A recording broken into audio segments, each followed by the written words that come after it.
Hi ಎಲ್ರಿಗೂ ನಮಸ್ಕಾರ. ನಾವಿವತ್ತು ಗಿಲ್ಕಿಗೆ ಅಕ್ಷರಾಭ್ಯಾಸ ಮಾಡಿಸೋದಕ್ಕಂತ ಕೂಡ್ಲಿಗೆ ಹೋಗ್ತಾ ಇದ್ದೀವಿ. ಹೋಗಬೇಕಾದ್ರೆ ಏನೆಲ್ಲ ಆಯಿತು, ಬರಬೇಕಾದ್ರೆ ಏನೆಲ್ಲ ಆಯಿತು ಅಂತ ಕ್ವಿಕ್ಕಾಗಿ ನೋಡ್ಕೊಂಬರೋಣ ಬನ್ನಿ. ಮತ್ತೆ ಯಾಕೆ ಲೇಟ್ ಮಾಡೋದು, ವಿಡಿಯೋ ಸ್ಟಾರ್ಟ್ ಮಾಡೋಣ. ವಿಡಿಯೋ ಅಂತೂ ಸಿಕ್ಕಾಪಟ್ಟೆ ಕಾಮಿಡಿ ಐತಿ ಗೈಸ್, ಮಿಸ್ ಮಾಡಿದೆ, ಸ್ಕಿಪ್ ಮಾಡಿದೆ ವಿಡಿಯೋ ನೋಡಿ. வாங்க வீடியோக்குள்ள போலாம். இது உங்கள் சாகி பூர்ணி யூடியூப் சேனல். உசிரு உசிரு ಬಸದೆ ಇರಲಿ.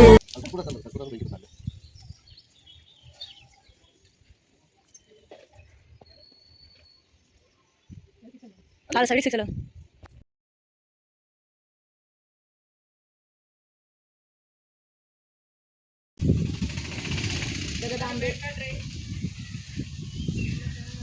ಪ್ರಯಾಣ ಹೆಂಗಿರ್ಲಿ, ಚೆನ್ನಾಗಿರ್ಲಿ.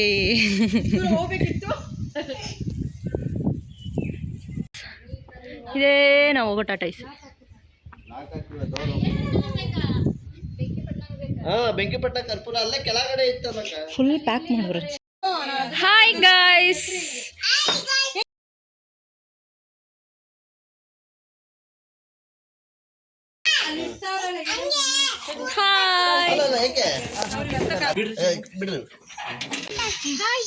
ಮುಚ್ಕೊಂಬ. ಲಪ್ಪಮ್ಮ, ಚಿಕ್ಕಮ್ಮ, ಕವಿತಕ್ಕ, ನೇತ್ರಕ್ಕ, ಗಿಲ್ಕಿ.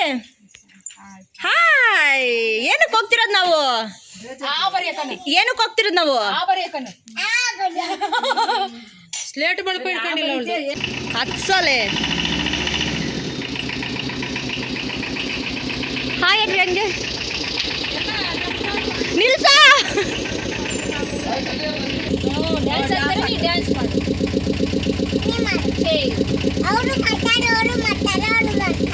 ಎಲ್ಲರೂ ಮಾಡ್ತಾರೆ.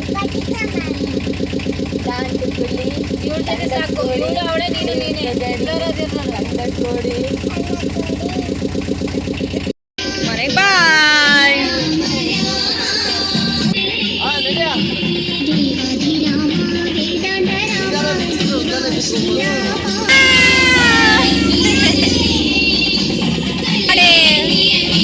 ಮನೆಗೆ ಟಾಟಾ ಹೇಳಿ, ಮನೇಲಿರೋ ನಾಯಿಗೆ ಟಾಟಾ ಹೇಳಿ, ರೋಡಲ್ಲಿ ಹೋಗೋ ಬರೋರು ಎಲ್ರಿಗೂ ಟಾಟಾ ಹೇಳಿ ಅಲ್ಲಿಂದ ಹೊರಟ್ವಿ. ರೋಡ್ ಮಧ್ಯದಲ್ಲಿ ನನ್ನ ತಂಗಿನೂ ಚಿಕ್ಕಮ್ಮನೂ ಕರ್ಕೊಳ್ಳೋದಿತ್ತು, ಅವ್ರನ್ನೂ ಎತ್ತಾಕೊಂಡು ನಮ್ಮ ಪಯಣನ ಸ್ಟಾರ್ಟ್ ಮಾಡಿದ್ವಿ. ನಮ್ಮ ನಡೆ ಕೂಡ್ಲಿ ಕಡೆ. ಆಮೇಲೆ ರೋಡ್ ಉದ್ದಕ್ಕೂ ನಮಗೆ ಎಂಟರ್ಟೈನ್ಮೆಂಟ್ ಇರಲಿ ಅಂತ ಹಾಡು ಆಡ್ಕೊಂಡು ಬಂದ್ವಿ.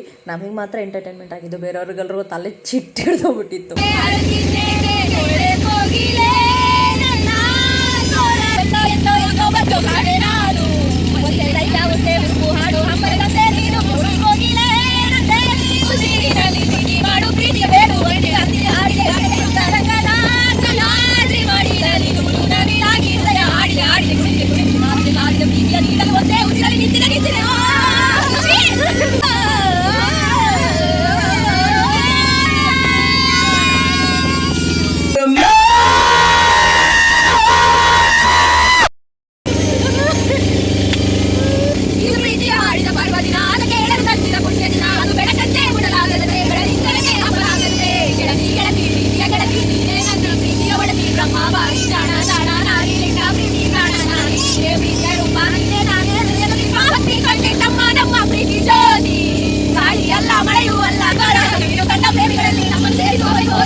ಅಪ್ಪ ಗಾನಕ್ಕೆ ಹೋಗಿಲೇ.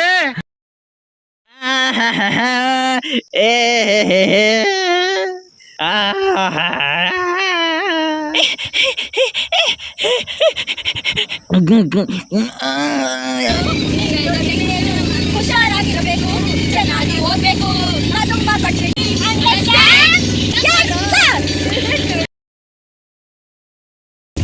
ನಾನು ಆಡಕ್ಕೆ ಇವಾಗ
ಸ್ಲೇಟು ಬಳಪದಲ್ಲಿ ಆಯಿ ಬರೆಯಕ್ಕೆ ಹೋಗ್ತಿದ್ದೀವಿ. ಇಲ್ಲೇ ಊಟ ಇನ್ನೆಲ್ಲ ನಿಲ್ಸಕ್ಕೆ ಹೋಗ್ತಾವನೆ, ಏನೂ ಕಾಣಿಸ್ತಿಲ್ಲ ನಮಗೆ. ಇಲ್ಲಿ ನೋಡ್ಕೊಂಬಿಡ್ರಿ ಬೋರ್ಡು, ಏನದು ಶೌಚಾಲಯ. ಬಂದಾವಿ ನಾವು ನೋಡಿ ಗಾಯ್ಸ್, ಇದ್ರಲ್ಲಿ ಏನೇನೋ ಐತೆ ಅಮ್ಮ. ಬಿಕ್ತಿದ್ದೀನಿ ನಾನು. ಈಗ ಎಲ್ಲಿಗೆ ಹೋಗ್ತಿದ್ದೀವಿ ಅಂದರೆ ಒಳಗೆ ಹೋಗ್ತೀಯಾ? ಅವ್ರೇನೋ ತಗೊಂತವ್ರಲ್ಲಿ ನಮ್ಮ ಮಕ್ಕಳು. ಬೆಳಗ್ಗೆ ಸ್ನಾನ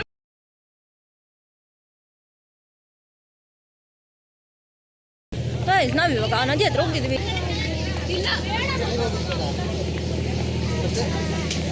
ಎಲ್ಲಿಗೆ ಹೋಗ್ತಿದ್ದೀವವ? ಆಮೇಲೆ ದೇವಸ್ಥಾನ ಎಲ್ಲ ನೋಡ್ಕೊಂಡ್ ಬರ್ಬೋದು. ಯಾರು ಬೇಡ ಅಂತಿದ್ರು. 12:30 ಈಗ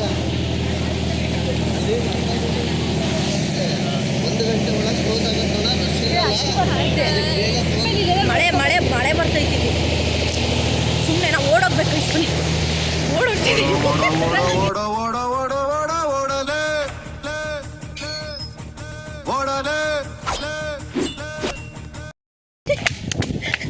ಒಂಥರ ಚಂದ ಉಂಟು, ಚಂದ ಆಗ್ತು ನಮಗೆ.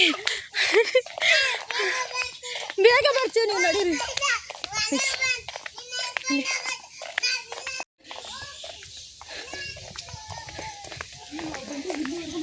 ಚಪ್ಪಲ್ ಬಿಡ್ಬೇಕು ಇಲ್ಲೇ. ಬಂದ್ಬಿಡು. ಕಳ್ತನ ಆಗ್ಬೇಡ, ಇಲ್ಲೇ ಇರು.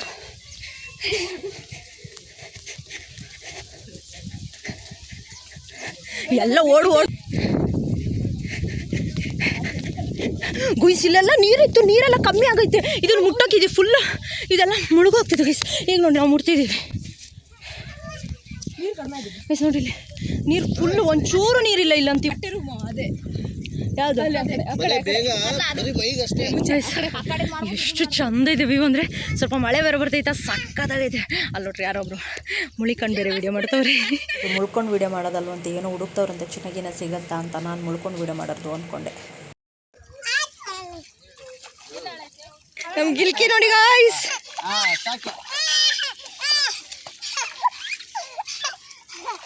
ವಾವ್ ಚೂಪಡು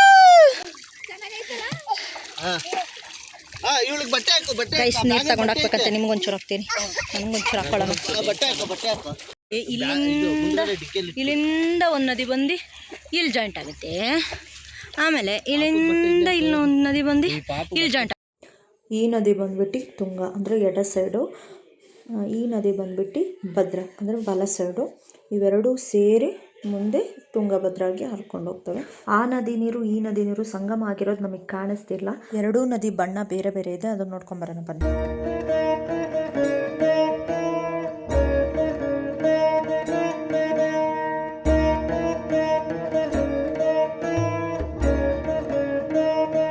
ಸಂಗಮ ಆಗಿರುವಂಥ ಎರಡೂ ನದಿಗಳ ಮಧ್ಯದಲ್ಲಿ ಒಂದು ಕಲ್ಲಿನ ಮಂಟಪ ಇದೆ. ಆ ಮಂಟಪದ ಒಳಗೆ ಮುಖ್ಯ ದೇವತೆ ಆಗಿರುವಂಥ ಶಿವಲಿಂಗ ಇದೆ. ಇದನ್ನು ಸಂಗಮೇಶ್ವರ ಶಿವಲಿಂಗ ಅಂತಲೂ ಕರೀತಾರೆ. ಅದರ ಎದುರಿಗೇನೆ ಸಂಗಮೇಶ್ವರನ ಪಾದ ಮತ್ತು ನಂದಿ ಇದೆ. ಈ ಮಂಟಪದೊಳಗೆ ಒಂದು ಪುಟ್ಟದಾಗಿರುವಂಥ ಕೊಳ ಇದೆ. ಎಷ್ಟು ಸಣ್ಣದಿದೆ, ತೀರಾ ಸಣ್ಣದು. ಅದರಲ್ಲಿ ನೀರು ಫುಲ್ ತುಂಬೋಗೈತೆ. ಆ ನೀರನ್ನೇ ತೆಗೆದು ದೇವ್ರನ್ನ ತೊಳಿತಾರೋ ಏನೋ. ಈ ಮಂಟಪದೊಳಗೆ ಹೋದರೆ ತುಂಗ ಮತ್ತು ಭದ್ರಾ ನದಿ ಎರಡೂ ಸಂಗಮ ಆಗೋದನ್ನು ಚೆನ್ನಾಗಿ ನೋಡ್ಬೋದಂತೆ, ಸರಿಯಾಗಿ ಕಾಣತ್ತಂತೆ. ಆದರೆ ಒಳಗೆ ಹೋಗೋಕ್ಕಾಗಲ್ಲ, ಬಾಗ್ಲಾಕೋರೆ. ಮೇ ಬಿ ಒಬ್ಬರೇ ಹೋಗೋಕ್ಕಾಗೋದು, ಅದು ಪೂಜೆ ಮಾಡೋರು ಅನಿಸುತ್ತೆ. ಇದು ಹರಿಹರ ಅಂದರೆ ವಿಷ್ಣು ಶಿವ ಎರಡು ಶಕ್ತಿಗಳು ಒಂದಾಗಿರೋ ಪವಿತ್ರ ಸ್ಥಳ ಅನ್ನೋ ನಂಬಿಕೆ ಇದೆಯಂತೆ. ಮತ್ತು ಇಲ್ಲಿಗೆ ಬಂದು ಸಂಗಮೇಶ್ವರನ ಪಾದಕ್ಕೆ ಪೂಜೆ ಸಲ್ಲಿಸಿ ನಮಸ್ಕಾರ ಮಾಡಿದ್ರೆ ಮನುಷ್ಯನ ಅಷ್ಟು ಪಾಪಗಳು ತೊಳೆದು ಹೋಗುತ್ತೆ ಅಂತ ಇಲ್ಲಿಗೆ ಬರೋ ಭಕ್ತರ ನಂಬಿಕೆ. ಪುರಾತನ ಕಾಲದಲ್ಲಿ ಅನೇಕ ಋಷಿ ಮಹರ್ಷಿಗಳು ಈ ಸಂಗಮ ಸ್ಥಾನದಲ್ಲೇ ಕಠಿಣ ತಪಸ್ಸಿಗೆ ಕೂರ್ತಿದ್ರಂತೆ. ಅವರು ಪೂಜಿಸ್ತಿದ್ದ ಆ ಸಂಗಮೇಶ್ವರನೇ ಇಂದಿಗೂ ಇಲ್ಲಿನ ಭಕ್ತರ ಆರಾಧ್ಯ ದೈವವಾಗಿದೆಯಂತೆ. ಇಲ್ಲಿಗೆ ಋಷಿ ಮಹರ್ಷಿಗಳು ಮಾತ್ರ ಅಲ್ಲ, ರಾಮಾಯಣ ಕಾಲದಲ್ಲಿ ಶ್ರೀರಾಮಚಂದ್ರರು ಕೂಡ ಈ ಪವಿತ್ರ ಸ್ಥಳಕ್ಕೆ ಭೇಟಿ ನೀಡಿದ್ರು ಅನ್ನೋ ಉಲ್ಲೇಖ ಇದೆ.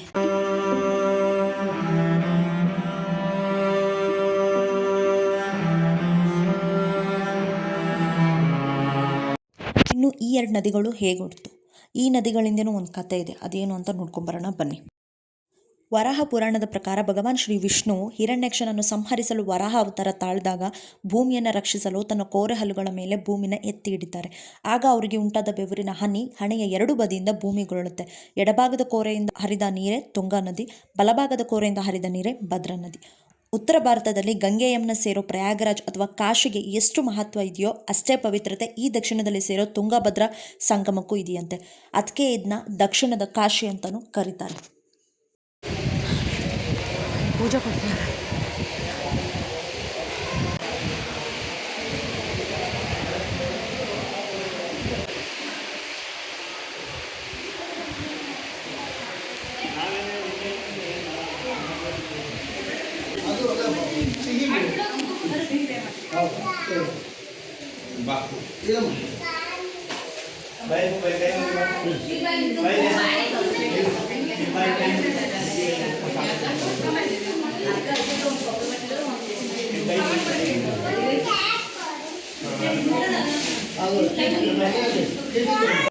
ಇನ್ನೇನು ಸ್ವಲ್ಪ ಹೊತ್ತು ಬಿಟ್ಟಿದ್ರೆ ಬಾಗಿಲು ಹಾಕ್ಬಿಡ್ತಿದ್ರಂತೆ. ನಮ್ಮ ಮನೆಯವರೆಲ್ಲ ಬೇಗ ಹೋಗಿ ನಿಂತ್ಕೊಂಡ್ಬಿಟ್ರು. ನಾವು ಆಮೇಲೆ ಹೋದ್ವಿ. ಪೂಜೆ ಮಾಡಿಕೊಡ್ತಾ ಇದ್ದಾರೆ ಇವಾಗ.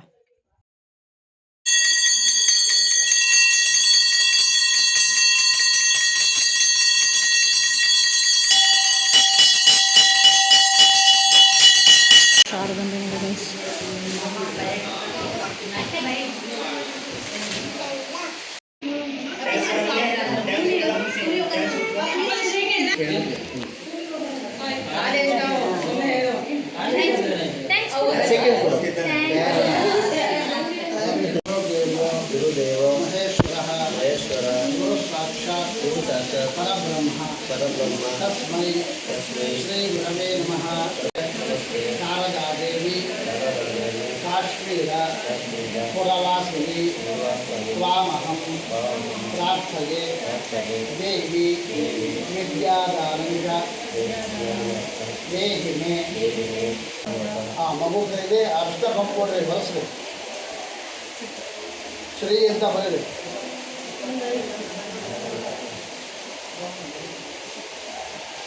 ಹೇಳ್ರಿ. ಸರಸ್ವತಿ ನಮಸ್ತುಭ್ಯಂ ವರದೆ ಕಾಮರೂಪಿಣಿ ವಿದ್ಯಾರಂಭಂ ಕರಿಷ್ಯಾಮಿ ಸಿದ್ಧಿರ್ಭವತು ಮೇ ಸದಾ. ನಿಮ್ಮ ಮನೆ ದೇವರು ಸ್ಮರಣೆ ಮಾಡ್ತೀರಿ. ಈ 1 ರಿಂದ 10 ಬರೆಸ್ರಿ. ಅದಾದ್ಮೇಲೆ ಸ್ಲೇಟಲ್ಲಿ ಬರ್ಕೊಂಡು ತಿದ್ದಿಸ್ರಿ.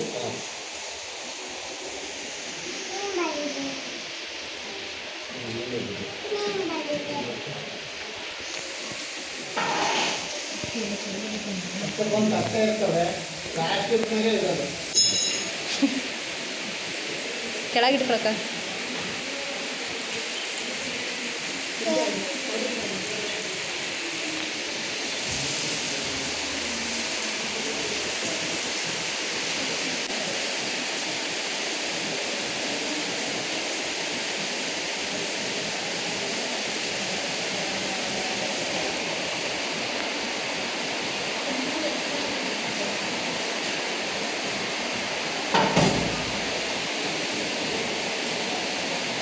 ನಾವು ಮಾಡಲ್ಲ ಅಂತ ಹೇಳ್ತೀವಮ್ಮ. ಅನ್ಸಿದೆ ನನಗೆ. ಅರ್ಜೆಂಟ್ ಜನ ಇರ್ತಾರೆ ಪಾಪ.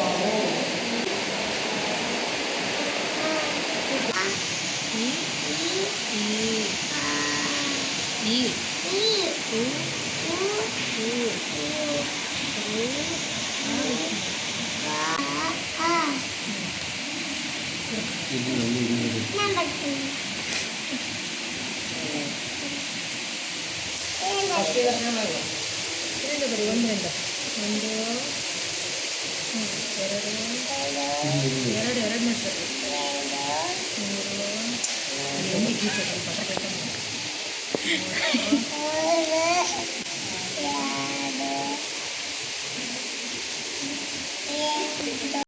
ಇವಳು ಬರಿತೀನಂತ ಈಸ್ಕೊಂಬಿಟ್ಟು ಬರ್ದಿರೋದ್ಮೇಲೆ ಗಿಟ್ ಆಗ್ತಾವಳೆ.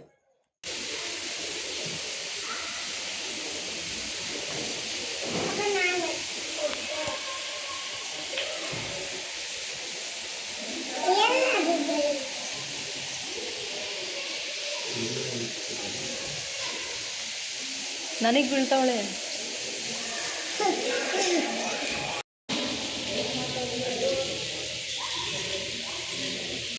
ದೇವ್ರ ದರ್ಶನ ಎಲ್ಲ ಮಾಡಿಕೊಂಡು ಪೂಜೆ ಎಲ್ಲ ಮಾಡಿಸ್ಕೊಂಡು ಈಗ ಊಟಕ್ಕೆ ಹೋಗ್ತಾ ಇದ್ದೀವಿ. ಏನು ಬಿಟ್ಟರು ಇದನ್ನು ಮಾತ್ರ ಬಿಡಲ್ಲ.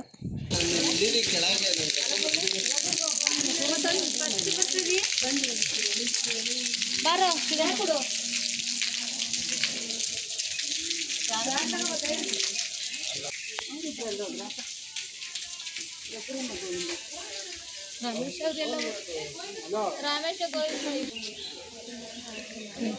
ವ್ಯೂ ಅಂತೂ ಫಸ್ಟ್ ಕ್ಲಾಸ್.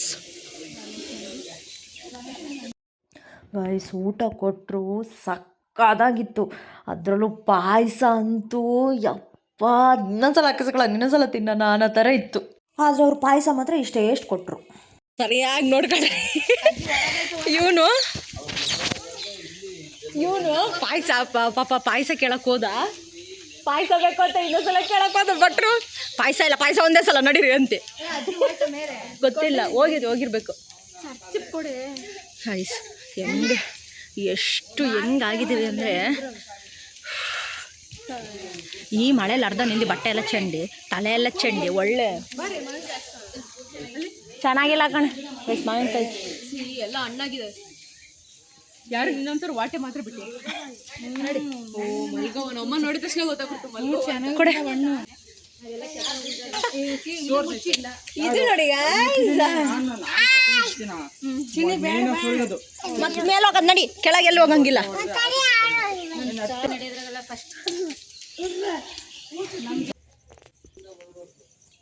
ಕೈಸಲ್ಲಿಂದ ಹಿಂಗಂದ್ರೆ ಅಜ್ಜಿ ಅಲ್ಲಿ ಕೆಳಗೈತಾ, ಇಲ್ಲಿಂದ ನೋಡಿದ್ರೆ ಅಲ್ಲಿಂದ ಕಾಣಿಸ್ತೇವೆ. ಹಿಂಗೆ ಅಮ್ಮ ಒಳಗೊಂದು ಬರಮ್ಮ. ಭಾರತದಲ್ಲಿ ಏಕೈಕ ನಿಂತಿರುವ ಶಾರದಾಂಬ ಶಿಲೆ ಇರೋದು ಕೂಡ್ಲಿಯಲ್ಲಿ. ಶಾರದಾಂಬ ತಾಯಿ ಯಾಕೆ ನಿಂತಿರುವ ಭಂಗಿಯಲ್ಲಿ ನೆಲೆಸಿದ್ದಾರೆ ಅನ್ನೋದಕ್ಕೊಂದು ಕಥೆ ಇದೆ, ಅದನ್ನು ಕೇಳ್ಕೊಂಬರೋಣ ಬನ್ನಿ.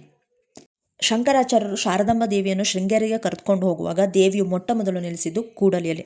ಶಂಕರಾಚಾರ್ಯರು ತಾಯಿಯ ಬಳಿ ದಕ್ಷಿಣ ಭಾರತಕ್ಕೆ ಬಂದು ನೆಲೆಸುವಂತೆ ಕೇಳ್ಕೊಳ್ತಾರೆ. ಇದಕ್ಕೆ ತಾಯಿ ಒಪ್ಪಿ ಒಂದು ಷರತ್ತನ್ನು ಹಾಕ್ತಾರೆ.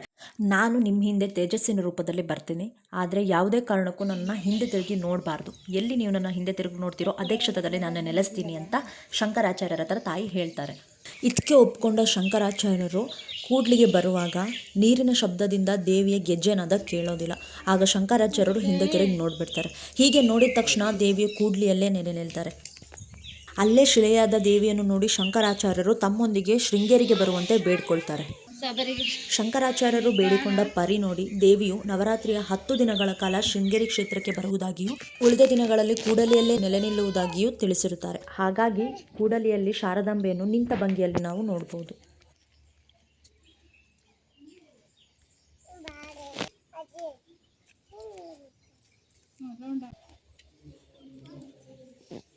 ಮುಂಚೆ ಎಲ್ಲ ಅಳಗುಳಿ ಮನೆ ಆಡ್ತಿದ್ರಲ್ಲ ಗೈಸ್, ಅದರದ್ದು ನೆಲದ ಮೇಲೆ ಕೊರ್ದ್ಬಿಟ್ಟವ್ರು ನೋಡ್ರಿ.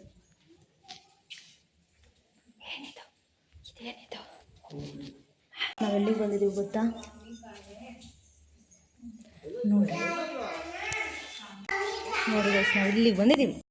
ಎಲ್ಲ ಮುಗಿಸ್ಕೊಂಡು ಮತ್ತೆ ಗಾಡಿಯಲ್ಲಿ ಹೊರಟ್ವಿ. ಮಳೆ ಅಂದರೆ ಸಿಕ್ಕಾಪಟ್ಟೆ ಮಳೆ. ನಾವು ಹಾಕಿರೋದು ಮೇಲ್ಗಡೆ ಫ್ಲೆಕ್ಸ್ ಎಲ್ಲ ಹಂಗಂಗೆ ಆರೋಗ್ತಾ ಇತ್ತು. ನನ್ನ ತಮ್ಮಂಗೆ ಹಂಗೆ ರೆಗಿಸ್ಕೊಂಡು ಬರ್ತಾ ಇದೆ. ಪಾಯಸ ಕೊಟ್ಟರೆ ನಾವು ಇನ್ನೊಂದ್ಸಲ ಕುಡ್ದ ಅಂತ.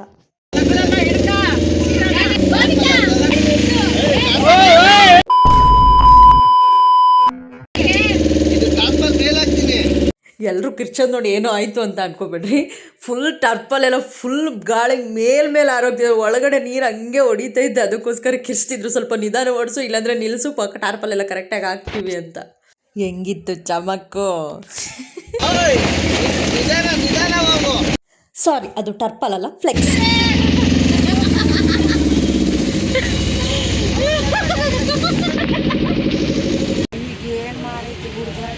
ಪೊಲೀಸರು ಇಟ್ಕೊಂಡಿದ್ದಾರೆ. ಇವರೆಲ್ಲ ನೋಡಿ ಶಾಕ್ ಆಗಿದೆ. ಒಬ್ಬೊಬ್ರು ರಿಯಾಕ್ಷನ್ ನೋಡಿ, ಒಬ್ಬೊಬ್ರದ್ದು ರಿಯಾಕ್ಷನ್ ನೋಡಿ. ಆದರೆ ನಮಗೆ ಮಾತ್ರ ಏನು ಬಿದ್ದೋಗಿರಲಿಲ್ಲ. ಆಡ್ಕೊಂಡು ಒಳ್ಳೆ ಗೊರಕೆ ಹೊಡ್ಕೊಂಡು ಮನೆಗೆ ಬಂದು ತಲುಪಿದ್ವಿ.